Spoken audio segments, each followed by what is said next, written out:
Hello, and welcome back to Sweet and Sour Soccer, specifically you Newcastle fans, because my, every time I open my phone or go online and have a look at what's happening in the Premier League, or maybe even my club Wolves, I'm seeing Newcastle's name everywhere.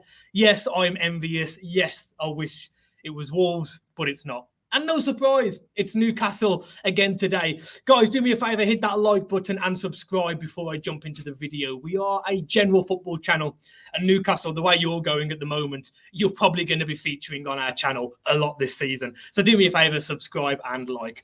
But in the meantime, let's waste no time, because we are talking about a Napoli player. Fabian Shaw. That's the player that you've got already. Fabian Ruiz is his name. That's not Fabian Shaw. Fabian Ruiz. He's a central midfielder from Napoli. He's an old-fashioned central midfielder. But what's different about Fabian Ruiz is that he can also play as a cam and as a defensive midfielder, which is quite odd. Typically nowadays, you tend to find footballers, they really favour and hone in on one position. Nowadays, to be a professional footballer, you've got to be specialised in one position, because a good wing back nowadays doesn't automatically make you a good fullback. So you have to be specialised. But it seems like Fabian can play multiple positions. He is listed as mainly being a central midfielder, but his tackle success rate is very good. And get this, last season, he got 7 goals and 4 assists in Serie A in only 32 games. So he's got a better than 1 in 3 goal involvement per 3 games. No, better than 1 in 3 in goal involvement per 3 games, which is it's incredible. Now, you are taking a competition at the moment from Arsenal. That's one thing that should be said. Arsenal are looking at him, and we know that Arsenal's midfield has been dead for years. They have been very, very closely linked to the player as well. But according to Sky Sports and multiple outlets in Italy, apparently Newcastle are interested in him as well. Now, it's worth bearing in mind his contract runs out next summer, in June 2023. So he's 26 years of age. As I mentioned, he is a central midfielder, but he gets goals and he gets assists. Can you imagine a player of that caliber getting 7 goals and 4 assists in the Premier League from midfield? You're probably getting PFA Team of the Year on the back of that as a central midfielder. That's unbelievable. He is Spanish. He's played 15 games for the Spanish national side with 1 goal. He's also an under-21 Euro winner with Spain. He's won the Italian Cup in Italy. He's played a lot of games. And for someone that's only 26, you've really got to say he's coming into the prime years of his career. Why I would be excited about this if I was a Newcastle fan is you've got Guimarães. Joe Linton looks like a whole new player. You add Fabian into the mix, in my opinion, probably to replace John Joe Shelby.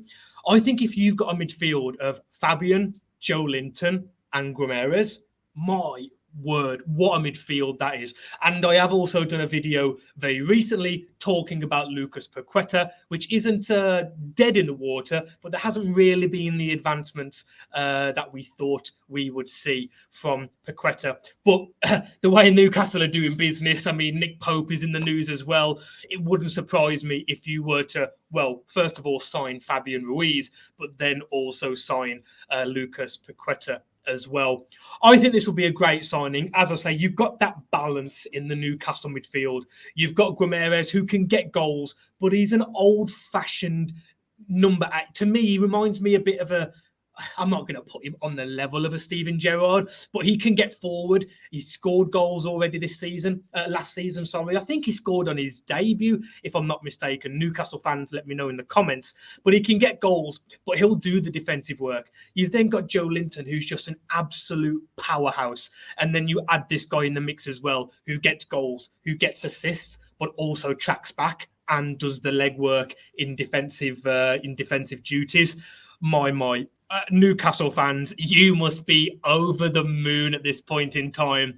And honestly, being a Wolves fan, you know, like Wolves, Leicester, Newcastle, West Ham, it's nice to see teams that aren't at the top of the league, you know, the big clubs. It's nice to see them upset the apple cart. I would love it if Newcastle could really get in the mix of the Arsenals and the Manchester United next season, just like West Ham and Wolves have been in previous years. Newcastle fans, let me know, what are your thoughts on this transfer? Do you think it would be a good fit? Do you think there are other positions that you probably should be looking at more importantly? We do know that Newcastle are looking for a striker as well. And as I mentioned, I'm sure you've seen all the news of Nick Pope. But I think this would be a great addition. I really do. He's only got 12 months left on his contract. He's not going to cost an absolute fortune. It's all about squad depth, especially when going for those European places. Newcastle's first 11 on paper looks very good. Can you add those extra 2 or 3 players that can come in and do the business and make a difference? I think this guy would be a great addition to the squad. Guys, let me know your thoughts. Hit that like button and subscribe. And as always, take care and we'll see you soon.